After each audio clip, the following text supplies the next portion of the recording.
Nga Ministria e Punëve të Brendshme njoftuan që gjatë 4 ditëve të fundit, sipas nenit 297 të Kodit Penal, 11 persona janë arrestuar për drejtim mjeti të pakujdesshëm. Gjatë së njëjtës periudhë, u lëshuan 1518 kundërvajtje rrugore për vepra të ndryshme penale. Në periudhën nga 10 deri më 13 nëntor 2025, si rezultati kontrolleve të rregullta të trafikut, të kryera nga oficerët e policisë nga të gjitha departamentet e punëve të brendshme në rrugët në të gjithë vendin, nga një total prej 1518 urdhër pagesash të lëshuara, 498 shkelje lidhen me drejtuesit e automjeteve që nuk kanë respektuar kufizimin e shpejtësisë së përcaktuar.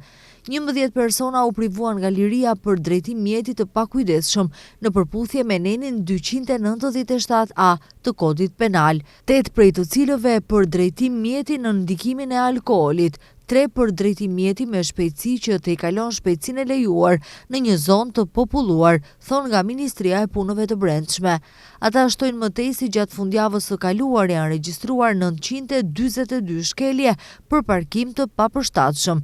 Janë shqiptuar 290 masa ndaj shoferëve që drejtonin automjet pa leje drejtimi, si dhe 48 sanksione për drejtim mjeti në ndikimin e alkoolit. Në përputhje me dispozitat e ligjit për sigurinë në trafik rrugor, 161 përdorues të rrugës u sankcionuan për mos vendosje të rripit të sigurimit.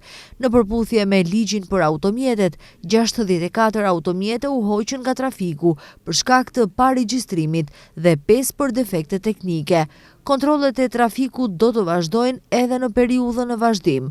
U bëjmë thirrje të gjithë pjesëmarrësve në trafik që të respektojnë rregullat dhe rregulloret e trafikut dhe të kontribuojnë së bashku për rrugë më të sigurta, theksuan nga Ministria e Punëve të Brendshme.